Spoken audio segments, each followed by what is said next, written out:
So it is Advent season, and you're going to learn very quickly that I am not one of those people that like has their pattern picked out before Advent starts and then knits one thing a day. My brain can't even fathom that. I cannot even wrap my brain around it. So, I want to give you some pattern suggestions though, and I want to tell you how I use Advent yarns and see where that gets us.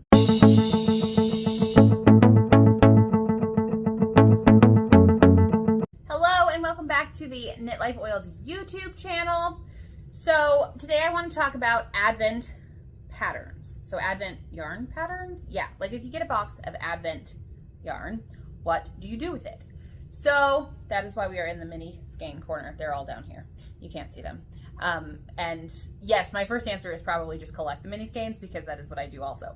But there are some other ideas, of course. So a lot of people pick a pattern at the beginning of December and then they knit their mini into it every day. So I have tried this or had really cool like plans to do this several times and it just never works for me. So a couple of reasons. One is that I don't know the order. So the yarn dyer picks the order, right? But some of them do it based on like gradient, and that would work better for some patterns than others. Some are completely random. Some do fade from one color to the other, but not necessarily in the order I would have put them in. So I just feel like there's a lot of uncertainty that I don't really love. So that hasn't worked out very well for me. And then the other thing is that then I have to go like wind one skein every day. And I tend to be more of a batch yarn winder, and that just kind of feels weird to me. So yeah, it's just a whole thing. And that's just never been how I like to use Advents. So there is kind of two ways, I guess, that I think about it. One, you can use the whole Advent for a single project.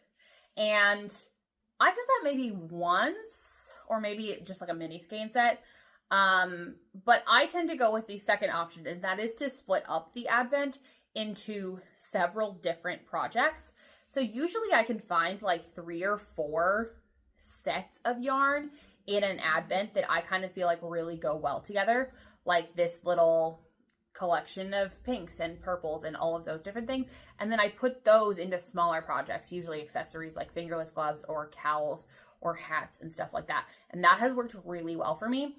And it also kind of allows me to have a stash of minis that I can pull from if I need one for sock heels and toes or the top of a bag or things like that. And that has kind of worked really nicely to do it that way.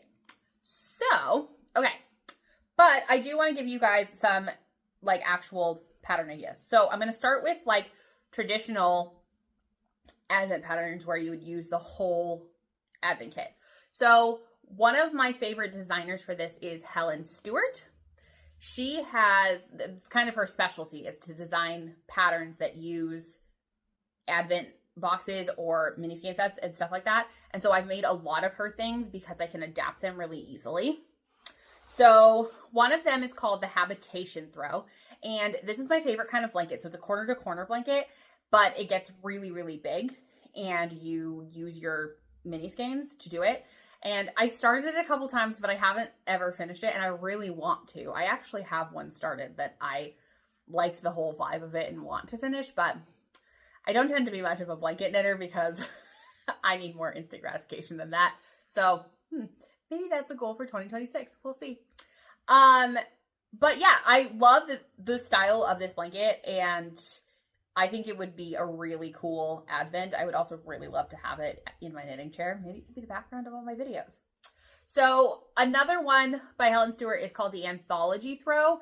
And so instead of being a square and going corner to corner on the bias like the Habitation Throw does, the Anthology Throw is a circle. And so it starts in the middle and then goes out. And so that kind of brings your colors, the rings get smaller, of course. So I have started this one, and I remembered that I started this like a month ago, but that was not happening for this season. But I started the Anthology Throw with a hole in the center. I'm going to use it as a tree skirt, and it's all pink because my Christmas tree is pink. So I'm actually really excited to make this, and I'm going to kind of fade it with several different colors of pink. I think it's 3 full skeins of pink. But yeah, so I think that would be cool to see those kind of different things. So I have had this pattern in my queue for a while, and I really want to make it, but I don't know. It just hasn't like fit the way I wanted it to yet. It's called the Traveler's Poncho, and it is very poncho-y. I don't know. I get very into these like poncho phases, and then I don't know that I'll actually wear them because I don't usually like clothes that fit me like a bag, but I do very much like the idea of a poncho. This one, however, uses like a whole main color, and so I've never had all of that goes with the advent at the same time. But I just love the vibe of this and how it kind of all like goes together and makes the advent look really cohesive.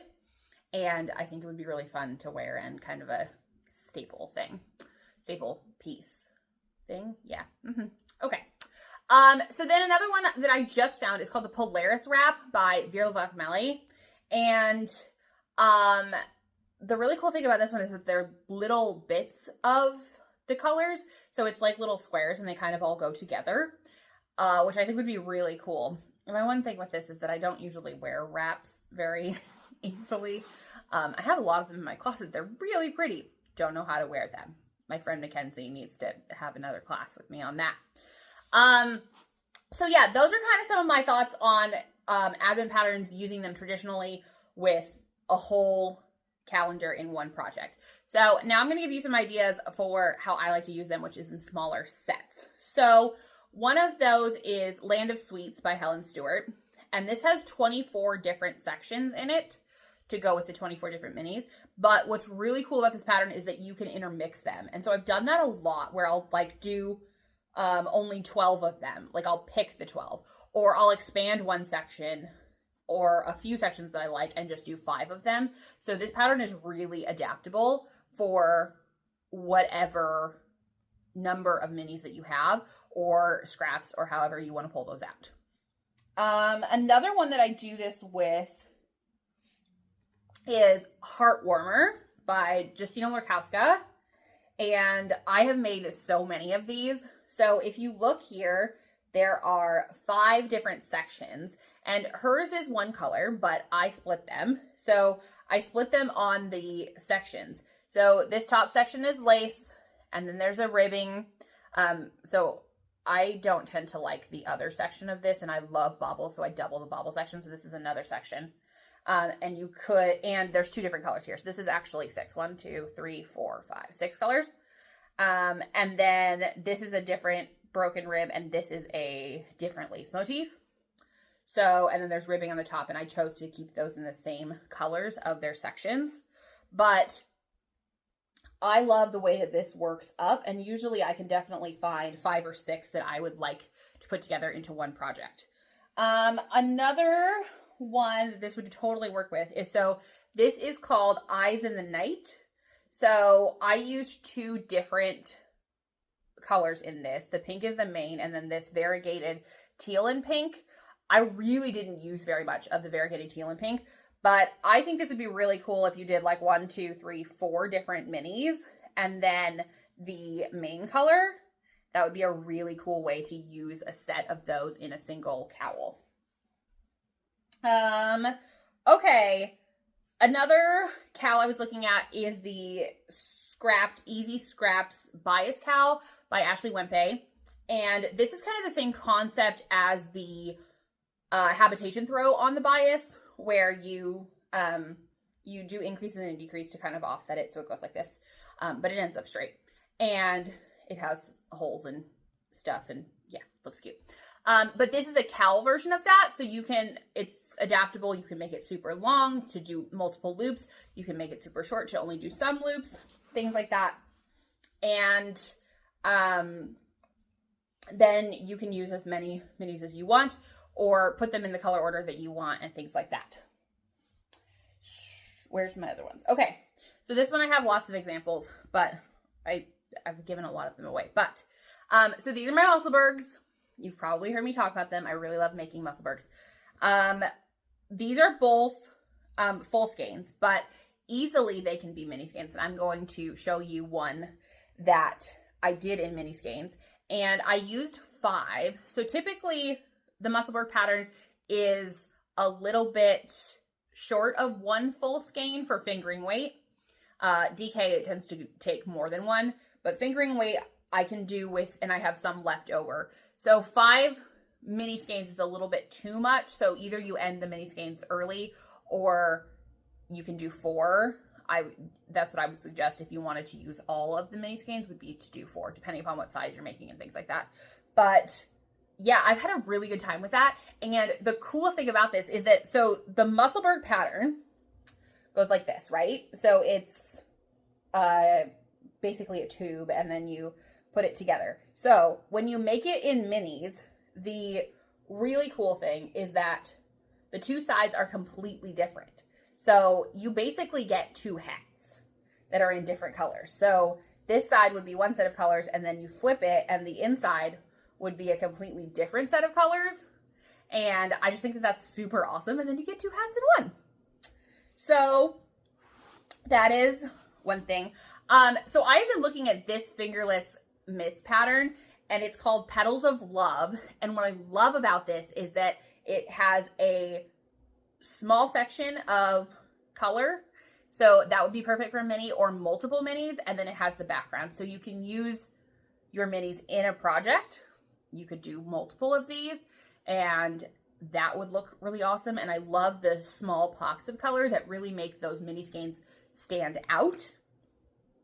And then the Love Bug mittens, I have made these before, and they are super simple to switch yarn whenever you need to. So you could make this in 2 or 3 minis. You could make it in lots of minis. You could use scraps.